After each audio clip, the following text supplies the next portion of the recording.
Saludos cordiales para todos. Nos encontramos en nuestro curso Fundamentos en Psicología de la Gestión de Riesgos en Emergencias y Desastres, con nuestra tarea número 3, rol profesional del psicólogo, a cargo de Angélica Joana Castillo, Damaris Alessandra López, Joana Rodríguez Muñoz, Verónica Ivas Atizabal y Zuleima Merhurtado.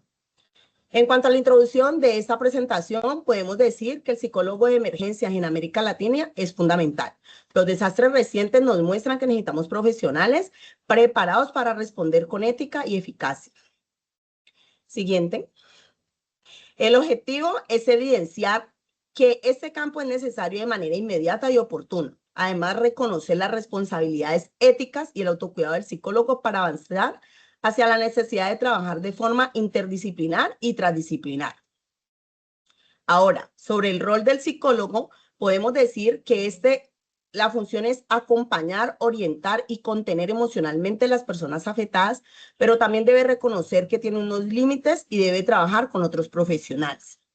En cuanto a sus alcances en la actuación de emergencias y desastres, el psicólogo no solo interviene en primera atención inmediata, o sea, los primeros auxilios, que es para calmar el estrés a las personas afectadas, sino que también trabaja en preparar a la comunidad, acompañándonos en los procesos de duelo y recuperación y los ayuda a fortalecer su resiliencia social.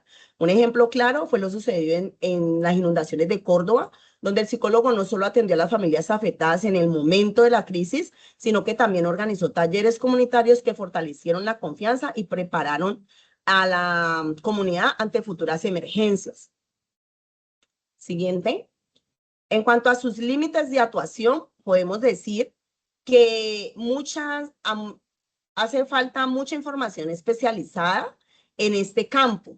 Encontramos grandes retos éticos que debemos cuidar y es fundamental trabajar de manera interdisciplinar. Por ejemplo, si hay un accidente de tránsito, el psicólogo acompaña emocionalmente a la persona herida o los familiares, pero no reemplaza al médico ni al rescatista, porque cada uno debe de cumplir su rol. En cuanto a las responsabilidades profesionales, siguiente. En cuanto a las responsabilidades profesionales en el campo de emergencia, el psicólogo debe actuar con ética y respeto a la dignidad humana, mantener una comunicación clara y cuidar también siempre su salud mental. Debe coordinarse con otros profesionales para poder ayudar a la situación de emergencia. Por ejemplo, durante la pandemia del COVID-19, muchos psicólogos trabajaron junto con médicos y líderes comunitarios para brindar apoyo emocional y prevenir crisis mayores. Bueno, lo primero que debemos entender es que en una emergencia las reacciones emocionales son respuestas normales ante situaciones anormales. No patologizamos el dolor de entrada. Trabajamos en la zona de impacto de mayor dolor, que no solo es emocional, sino también cognitiva, conductual y social. ¿Qué hacemos como gestores de riesgo? Nuestra primera labor es identificar peligros en la zona, ya que no hay intervención sin seguridad. El eje articulador, no solo escuchamos, articulamos, contactamos a la víctima y a su familia con redes de apoyo y servicios básicos. El rigor ético, aplicamos el principio de preguntar antes de suponer. La validación es nuestra herramienta principal para evitar la revictimización. Bueno, luego vamos a la prevención, ya que intervenimos en el estrés agudo para evitar que se convierta en trastornos crónicos como el TEPT, que es el trastorno de estrés postraumático. La convivencia y la comunidad es el objetivo final en la recuperación comunitaria. Trabajamos la convivencia en albergues y fortaleciendo el tejido social. No curamos a la comunidad, la acompañamos para que reactive sus propios recursos de afrontamiento y reconstruya su autonomía. La psicología de emergencias es un puente entre el caos y la estabilidad, según la ONGRD y el Colegio Colombiano de Psicólogos. Nuestra misión es transformar el impacto del desastre en un proceso de recuperación para el desarrollo.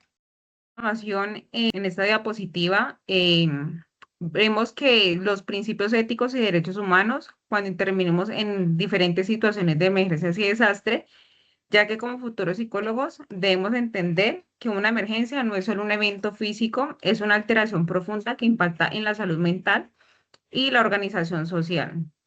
En los diferentes contextos que presentamos en emergencias, nuestra labor como psicólogo no es solo aplicar técnicas, sino actuar como acompañantes y facilitadores en la recuperación emocional, siempre desde un marco de respeto por la dignidad de otro.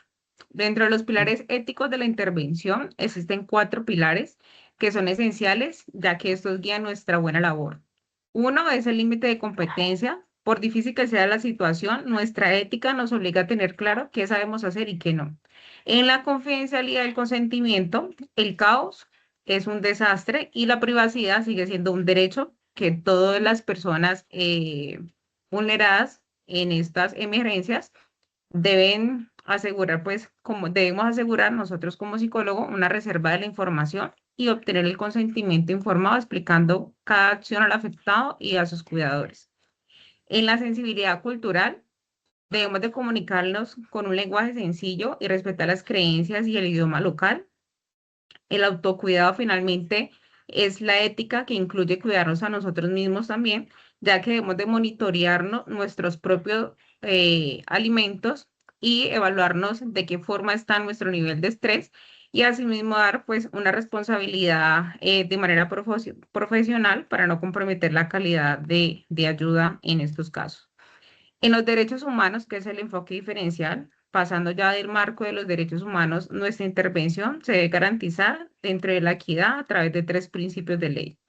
Uno, el enfoque diferencial. Este principio nos exige reconocer que la población es uniforme. Debemos ajustar nuestra atención según la edad, el género, la etnia o la discapacidad, ya que garantizamos una protección especial a los grupos más vulnerables. En la igualdad, todas las personas tienen derecho a recibir la misma calidad de trato y ayuda humanitaria sin ningún tipo de discriminación. Y en la participación activa es un derecho humano fundamental, es ver cómo la comunidad, es ver a la comunidad no como víctimas pasivas, sino como agentes de su propia recuperación, ya que nuestra labor es facilitar que se organicen y participen en las decisiones que afectan en su bienestar. A continuación, les haré la socialización acerca de los factores de riesgo, protección y vulnerabilidad con su respectiva identificación. De acuerdo a la normatividad colombiana, la Ley 1523 de 2012 nos da un concepto del riesgo como la probabilidad de que ocurran daños o pérdidas sociales y económicas. En este sentido, recordemos que el riesgo es la unión entre las amenazas y las vulnerabilidades que se identifican dentro del contexto. Esto quiere decir que a partir de las amenazas que se identifican, las vulnerabilidades que se identifican, todos estos factores configuran un riesgo. En la tabla que pueden visualizar encontramos 4 factores los cuales el psicólogo de emergencias en gestión del riesgo debe tener en cuenta a la hora de generar aquellos llamamientos dentro del trabajo interdisciplinar y transdisciplinar dentro de la configuración de un suceso o de un riesgo amenaza. Como primer objetivo tenemos el riesgo amenaza, que se considera como medida principal. En este se analiza la ocurrencia y la percepción de la comunidad. Es importante que como psicólogos nos involucremos con las necesidades que se identifican en las comunidades. A partir de esta primera percepción, que es la opinión de la comunidad, se pasa a la evaluación del impacto, qué tan grave, qué tantas secuelas sean en parte socioemocional, parte psicológica, parte mental, dejó este suceso, ¿ya? Pasamos luego a un diagnóstico que ya se empiezan a evaluar las vulnerabilidades que se encontraron durante las etapas anteriores. Esto permite generar unos espacios y la aplicación de unos instrumentos y medidas necesarias, como por ejemplo aquí pueden observar que es la matriz EDAM. Luego se genera un proceso de abordaje de primera instancia, que es el PAP o los primeros auxilios psicológicos, y se genera un triage.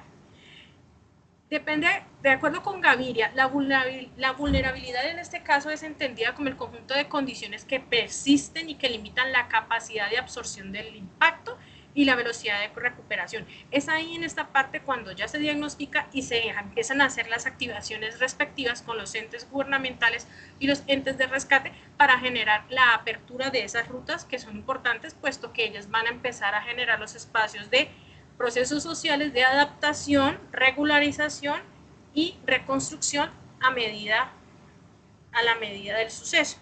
Recordemos que la Unidad Nacional de la Gestión del Riesgo nos indica que las rutas de atención, al igual que la identificación de estos factores, son comprendidas a partir de las 72 horas de pasado del suceso.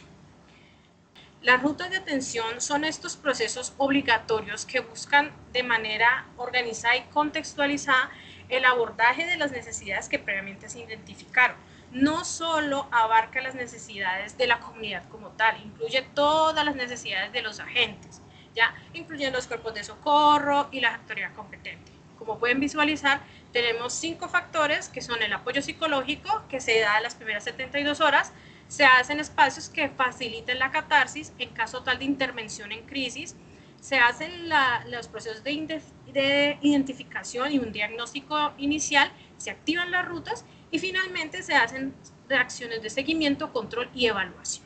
Todo esto con el fin de garantizar una atención efectiva y generar así espacios donde la comunidad pueda generar estos espacios de recuperación que finalmente evitan que sucesos puedan volver a surgir. Bueno, ahora vamos a continuar con lo que es la interdisciplinariedad. Acá es muy importante que nosotros primero entendamos la definición de esos conceptos. La interdisciplinariedad nos lleva a que podamos con las distintas disciplinas o con los distintos conocimientos de cada uno de los participantes en una gestión de emergencias, buscar con ese conocimiento poder adaptarlo y lograr un objetivo común, que es que podamos pues aportar a la recuperación de esa emergencia. Y está la transdisciplinariedad, que lo que busca es ir más allá de la colaboración del conocimiento, y es que podamos integrar esos saberes, esas disciplinas, para que podamos buscar soluciones a esa emergencia. Es importante que entendamos que para que esto sea efectivo tenemos que tener una definición clara de roles. Acá podemos ver que es muy importante la organización en la emergencia. Si no tenemos una buena organización, no vamos a tener una buena respuesta. Y también es muy importante que exista una buena coordinación entre los profesionales que están manejando la emergencia y que también exista un respeto, porque cada uno tiene unas competencias, unos saberes específicos con los cuales responder. La psicología no actúa de manera aislada, tiene que complementarse y articularse para que podamos regular y podamos lograr una recuperación pues, en las comunidades. Ahí también es importante que en la atención de emergencias entendamos que hay diferentes áreas de conocimiento que participan, como son las ciencias sociales, que analizan el comportamiento humano y cómo esas dinámicas sociales se desenvuelven en medio de la emergencia.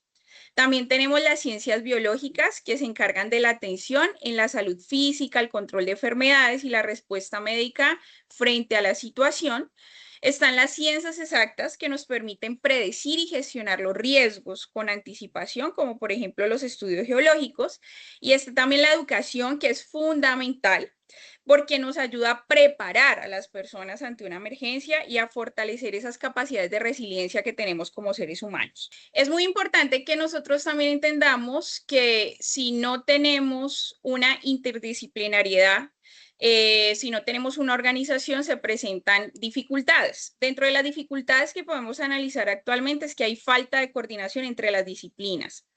Hay como intervención en estos campos sin tener una formación especializada y sin tener una experiencia oportuna para poder dar atención pues, a estas personas. También hay confusión en los roles profesionales, no sabemos bien cuál es el rol que nos toca o desempeñamos, no hay una buena organización y pues claramente esto va a afectar la atención y la salud. Y como lo decía ahorita la compañera Verónica, es muy importante tener esos principios éticos y esa neutralidad y poner a disposición pues todo nuestro conocimiento para poder desarrollar con facilidad el proceso de atención de la emergencia. No hay una manera de que podamos responder oportunamente si las disciplinas están aisladas y no podemos responder a una sola crisis porque los problemas siempre van a estar interconectados, lo cual siempre nos va a exigir como seres humanos que tengamos múltiples miradas para comprender la integralidad del ser humano. Aquí es muy importante uno de los ejemplos que tenemos es la inundación de Córdoba, ¿no? Donde se mostró la articulación de distintas áreas para dar una buena respuesta a esa emergencia y se logró de cierta manera que se pudiera brindar una atención oportuna psicológica, social y no solamente desde esos aspectos, sino también de las ayudas humanitarias que se necesitaban para que las personas pudieran enfrentar y superar pues esa crisis. Para concluir, pues me parece que este ejercicio fue muy interesante, fue muy importante porque hay que entender que el psicólogo de emergencias va más allá de simplemente hacer un trabajo clínico, sino que también es una psicología que busca estar en esa atención y en esa prevención en el sitio, que tiene la capacidad de respuesta ante esa emergencia y también es un ser, digamos, ese profesional que tiene la capacidad de estar en ese sitio y enfrentar esa condición y al mismo tiempo ayudar a los demás a poder conseguir esa resiliencia oportuna. Bueno, y ya para finalizar, les dejamos esta frase. El psicólogo es una pieza clave en la respuesta humanitaria y los mejores proyectos se realizan en equipo. Muchísimas gracias por la atención.